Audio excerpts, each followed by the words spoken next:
الجشع لما بيستولي على الإنسان بيخليه يعمل أي شيء حتى يوصل لمبتغاه. فيلمنا اليوم بيحكي عن شخص عادي، صديقه المخترع قرر يقتل زوجته ويحول حياته لجحيم ويستخدمه كفأر تجارب بس ليرضي جشعه. يا ترى رح ينجح؟ خلونا نشوف الأحداث مع بعض. بيبدأ فيلمنا مع ميكانيكي عم يصلح سيارته واسمه جراي يلي بيكون مهووس بتصليح السيارات، على عكس زوجته آشا يلي بتحب كل شي تكنولوجي وحديث، وحتى سيارتها بيتحكم فيها الذكاء الاصطناعي، وحتى بيتهم بيكون مصمم مخدم من الذكاء الاصطناعي. زوجته آشا بتشتغل بشركة كبيرة للأطراف الصناعية. جراي بيقول لزوجته انه صلح سيارة زبون مهم كتير ورح يوديله السيارة لعنده، وبيطلب منها تروح معه بالسيارة تبعه حتى يرجعوا مع بعض. بالأول آشا بتكون مترددة لأنه بيكون عندها شغل كتير، بس بعدين بيقدر جراي إنه يقنعها تروح معه، وفعلا بيطلعوا على الطريق. ولما بيوصلوا بيقول لها أنا عامل لك مفاجأة رح تحبيها كتير، وبينزل ببيت تحت الأرض وتصميمه بيكون رائع وآشا بتنبهر فيه. وبيقابلوا صاحب السيارة وبيكون اسمه آرون، بيكون صديق جراي وهو غريب الأطوار ولكن ذكي جدا. ولما بتعرف آشا انه هو مخترع وصاحب شركة تكنولوجية فبتفرح كتير وبتعرض عليه انه تشتغل معه. آرون بياخدهم على غرفة وبفرجيهم الاختراع الأضخم بتاريخ البشرية، وهي رقاقة صغيرة على شكل عنكبوت صغير بتنزرع بالمخ، وبيكون اسم الاختراع ستيم. وطبعا آشا بتكون منبهرة بالاختراع وبتسأله عن إمكانياته، فبيقول له آرون انه ستيم أفضل من مخ الإنسان لأنه بيقدر يعمل كل شي بيعمله الإنسان بدقة عالية وبدون أي أخطاء. وبتنتهي المقابلة وبيرجع جراي بسيارة آشا وبيكونوا مبسوطين كتير مع بعض. وفجأة بتغير السيارة اتجاهها لحالها وبصير فيه عطل،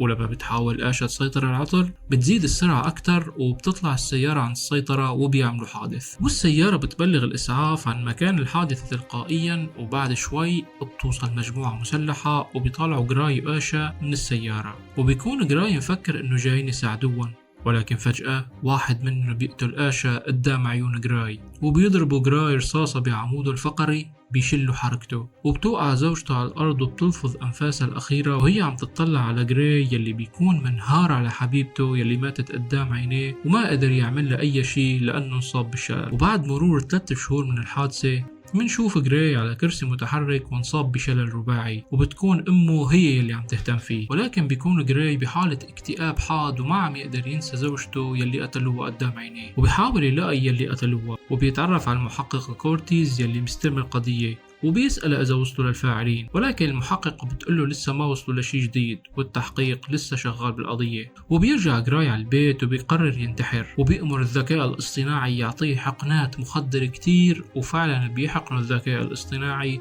ولكن ما بيموت. ومنشوفه باليوم الثاني بالمشفى وهو كئيب أكثر من الأول وما عم يقدر يتخيل حياته بدون زوجته، وكمان صار مشلول وحياته بدون معنى. وتاني يوم بيزوره صديقه آرون وبيعرض عليه صفقة العمر، وبيقول له أنا رح خليك تمشي مرة تانية إذا خليتني أزرع الرقاقة ستيم بجسمك، وهي رح تساعدك وتخليك تقوم وترجع لحياتك مثل الأول. بيرفض جراي وبيقول له إنه هو عنده أمنية واحدة وهو إنه يموت. فبيقول له آرون أنا ما رح أضغط عليك، بس لو كانت زوجتك عايشة وانت بهالحالة أكيد رح تخليك تزرع الرقاقة ورح توافق على عملية لأنه ما بتتحمل تشوفك هيك. فبيقتنع جراي وبيوافق، وفعلا بيعمل له آرون العملية ببيته لأنه العملية سرية وما حدا بيعرف فيها. وبتنجح العملية وبيقدر جراي يمشي ويحرك ايديه وبيكون مو مصدق حاله من الفرح. وبيعمل عليه آرون أكتر من اختبار وبيتفقوا انه ما يقولوا لحدا اي شيء عن العملية ورح تضل سر. وكمان آرون بيقول له انه ستيم بياخد الأوامر من المخ فورا، ولكن ما بيقدر يتحكم بجسمه إلا إذا جراي عطاه الإذن.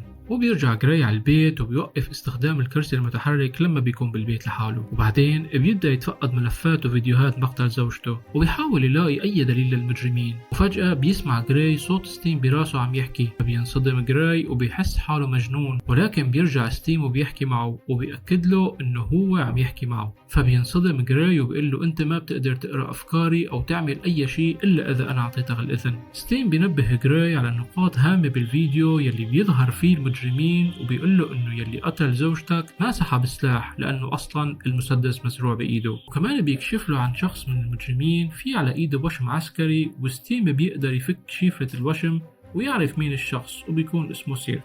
فبيفكر جراي انه يتصل بالمحقق كورتيز ويخبر عنه، بس قبل ما يتصل بيقول له ستيم انه ما عندك اي دليل انه سيرك هو يلي ارتكب الجريمة، وبيقترح عليه الروبوت ستيم انه يروح على بيت سيرك ويتأكد انه هو صاحب الوشم. وفعلا تاني يوم بيروح جراي على بيت سيرك وبيدخل وبيفتش البيت وبيقرأ كل الرسائل الموجودة، وبيعرف انه سيرك بيروح دائما على بار معين. ويكمل جراي تفتيش البيت على امل انه يلاقي دليل واحد انه سيرك هو اللي قتل زوجته، ولكن فجأة بيرجع سيرك على البيت وبيحاول جراي انه يتخبى، ولكن سيرك بيكشفه وبيضربوا بعض بشكل عنيف جدا. وبيقدر سيرك انه يتغلب على جراي بالاول وكان راح يقتله، ولكن ستيم بيطلب منه يعطيه الاذن حتى يقاتل بداله، وبمجرد ما يعطيه جراي الاذن بيتحول جراي للاعب كونفو خارق وبيصير يضرب سيرك بكل سهولة، بس ما كان بده يقتله. ولكن ستيم بيكون هو المسيطر وبيقضي على سيرك بطريقة بشعة جدا بتخلي جراي يستفرغ من المنظر، مصدوم بنفس الوقت لأنه صار قاتل. ستيم بينصحه أنه يمحي بصماته من البيت ويروح، فبيقول له جراي أنه لمس البيت كله، كيف بده يمسح البصمات؟ فبيقول له ستيم أنه هو مسجل كل شي لمسه. وبعد ما يكتشفوا جثة سيرك ويشرحوها بيكتشفوا أنه في بجسمه روبوتات وأسلاك كتير،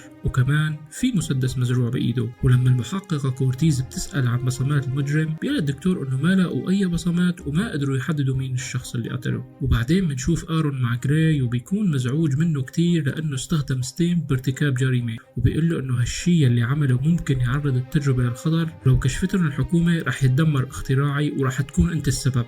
وبنرجع لعند المحققة كورتيز وبتكون عم تتفرج على فيديوهات كاميرات المراقبة القريبة من بيت سيرك، وبتلاحظ بوجود جراي مكان الحادثة وقت وقوع الجريمة، فبتشتبه فيه وبتروح لعنده على البيت وبتواجهه باللي شافته. ولكن جراي كانت أعصابه هادية جدا وبيقول له مثل ما لك شايفة أنا ما بقدر أتحرك من الكرسي، كيف بدي أقتل شخص وأنا مشلول؟ فبتقتنع كورتيز وبتتركه وبتروح. جراي بتكون في نار شاعلة جواته حتى يوصل لباقي المجرمين، فبيقترح عليه ستيم إنه يروح على البار يلي كان يروح عليه سيرك، وبينبهوا انه آرون مراقبه وممكن يطفي الروبوت ستيم بأي لحظة ويرجع مشلول مثل قبل. ولكن جراي بيقرر يغامر وبيروح على البار وبيدخل وبيقول لكل الموجودين انه اللي بيعرف سيرك او له علاقة بمقتل زوجته يرفع ايده. وطبعا الكل بيتمسخر عليه وبيحسبوه انه فقد عقله بعد ما ماتت زوجته. بيقرب عليه شخص اسمه تولان وبيتمسخر عليه، لكن جراي بيصدمه وبيقول له انه هو اللي قتل سيرك، فبيعصب منه تولان وبياخده على غرفة وبيرميه على الارض، وبيرجع بيأكد له جراي انه هو يلي قتل سيرك. ولكن تولان ما بيصدقه لانه شايفه واحد مشلول ومو قادر يتحرك،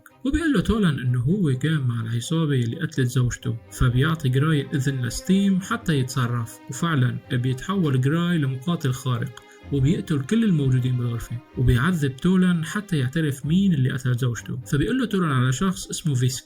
بنفس الوقت ستيم بيحذر جراي انه آرون عم يحاول يوصل للنظام ويطفيه، وبيعطيه عنوان بيت وحدة اسمها جيني، هاكر محترفة جدا باختراق أنظمة الكمبيوتر والبرامج، وبيقول له يروح لعنده حتى تخترق نظام الحماية الخاص فيه وتمنع آرون إنه يدمره ويطفي النظام. وبيقول له معك بس 10 دقايق قبل ما يطفي آرون النظام. بيطلع جراي من البار وبيركض بسرعة على عنوان يلي عطاه يا ستيم، وفعلا بيوصل لعند جيني بالوقت المناسب لأنه بيكون آرون طفي نظام ستيم ورجع جراي مشلول، ومصيره هلأ بين إيدين جيني. وبنرجع للبار وبنشوف الشخص اللي قتل زوجته فيسك وهو عم يتفحص تسجيلات عيون تولان وبيقدر يعرف شو صار ولوين رح يروح جراي. وبنرجع لعند جيني اللي بتقول لجراي انه قدرت تخترق نظام الحماية تبعه ولكن بده شوية وقت ليرجع يشتغل. بس فجأة بيوصل فيسك وباقي العصابة على المكان، ولما بتشوفهم جيني على الكاميرا بتترك جراي وبتغادر المكان فورا. وبيوصل فيسك لعنده وبيكون جراي عم يزحف ويحاول يهرب لبين ما يرجع ستيم يشتغل مرة تانية، ولكن فيسك بيمسكه وقبل ما يخلص عليه بلحظة بيشتغل الروبوت ستيم وبيهرب من فيسك والعصابة. ولكن واحد من العصابة بيلحق جراي لحد ما يوصل على السطوح وما في مكان يهرب منه، فبيضطر جراي انه يواجهه وبيقتله بالمسدس تبعه. وبعدين جراي بيرجع على البيت وبينصدم لما بيلاقي امه بالبيت وبينكشف سره قدامها، وبيقعد جراي وبيحكي له عن عملية والشريحة يلي زرعوها بجسمه حتى يرجع يتحرك ويمشي مثل الاول، وبيحكي له على كل شي صار معه لحد هاي اللحظة. وتاني يوم بتجي لعنده المحققة كورتيز وبتقول له انه إنه عنده أدلة قوية ضده حول موضوع مقتل سيرك وتولن، وبتقله لقينا الكرسي المتحرك تبعك بالبار عند مسرح الجريمة. ولكن جراي بيرفض كل التهم اللي ضده وبيقله إنه هو مشلول وما بيقدر يتحرك، كيف بده يقتل أكثر من شخص؟ فبتقله كورتيز إنه مو ضروري تتحرك حتى ترتكب جريمة، ممكن تدفع لقتلة مأجورين وهن رح يعملوا الجريمة بدالك. بس جراي بيكون مصر على موقفه وبيقله ما عندي أي فكرة عن الشيء اللي عم تقوليه وما دخلني بكل الجرائم اللي عم تقوليها. فبتعصب كورتيز وبتطلع من البيت، وستيم بيقول لجراي انه لازم يقتل فيسك قبل ما يوصل على البيت ويقتله هو بأمه. ولما بيرفض جراي بيقول له ستيم انه بسبب اختراق نظام الحماية ستيم بيقدر يتحكم بكل شيء بدون اذن من جراي،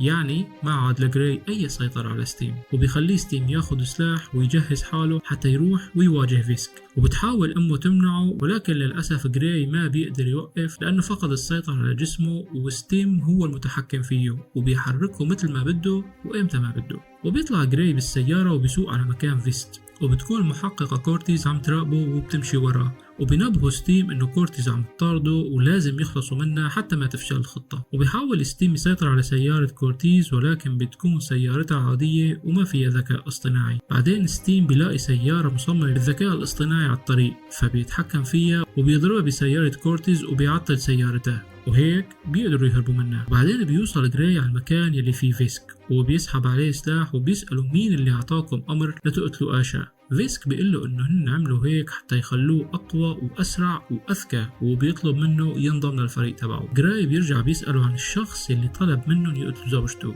فبيقله فيسك إنه هدفنا ما كان زوجتك، هدفنا كان أنت، بس في ناس دفعت لنا أكثر حتى نقتل زوجتك. فبيعصب جراي وبيبدأوا يضربوا بعض، وكانوا الاثنين عم يتنبأوا بحركات بعض وكل واحد عنده قوة مختلفة عن الثاني. وبعد معركة طويلة بيناتهم بيقدر جراي يقتل فيسك بدون ما يعرف مين الشخص اللي دفع لهم حتى يقتلوا زوجته. وبعدين جراي بيتفحص كل الرسائل تبع فيسك حتى يعرف مين اللي وراه، فبينصدم لما بيلاقي انه صديقه آرون هو زعيم العصابة وهو يلي أمر بقتل زوجته. فبيعصب جراي كتير وبيقرر ينتقم من صديقه آرون وبيروح لعنده على البيت. وبيكون آرون لسه عم يحاول يوقف الروبوت ستيم بأي طريقة، ولما بيوصل لعنده جراي بيلاقيه شخص مكتئب ومهزوم كأنه شخص عادي مو المخترع آرون. وبيقول له جراي انه هو عارف كل شيء وانه هو يلي امر فيسك انه يقتل زوجته وخلاه مشلول حتى يعملوا فقر تجارب ويزرع شريحة ستيم بجسمه. فبينكر آرون كل شيء وبيقول له انا مالي علاقة بكل شيء صار معك. بنفس الوقت بتوصل المحققة كورتيز وبتطلب منه يسلم حاله، ولكن جراي بيقول لهم انه انا ما عاد لي سيطر على جسمي، ستيم هو اللي مسيطر علي. وفجأة بيضرب المحققة كورتيز وبيحاول يقتله، ولكن جراي بيقاوم ستيم وبيضرب ايده بسكينة حتى يسيطر على الموقف، ولكن للأسف ما بيقدر. وبيرجع ستيم بيخنق كورتيز وبيحاول يقتله، فبيطلب منه جراي انه تصعقه بالكهرباء حتى تطفي نظام ستيم. وفعلا كورتيز بتصعقه بالكهرباء وبيوقع على الأرض. وبيجي لعنده آرون وبيقول له الحقيقة، بيقول له انه مو هو يلي عم يدير الشركة من سنين والمتحكم بكل شيء فيها هو الروبوت ستيم، وكل شيء صار هو من تخطيطه لأنه كان بده جسم بشري يعيش فيه ويتحكم فيه ويطور حاله أكتر، وكمان حتى يتكاثر بشكل طبيعي وراح يكون نسله خليط بين الإنسان والروبوت بنفس الوقت. وكمان ستيم كان خايف إنه أعمل روبوت أذكى منه، لهالسبب سيطر علينا كلنا وخلانا نتحرك مثل ما بده. بنفس الوقت بيرجع الروبوت ستيم بيسيطر على جراي وبيقوم بسرعة وبيقتل آرون بالسكينة اللي بإيده، وبيروح لعند المحققة كورتيز وبيحاول ستيم يقتلها، ولكن جراي بيقاومه أكتر من مرة، بس بالآخر بيقدر يسيطر ستيم عليه وبيخليه يدخل بحالة شبه الثبات وبيخليه عايش بعالم مزيف غير حقيقي، عالم فيه زوجته آشا. وبيصير جراي ما يفرق بين الحقيقة والخيال،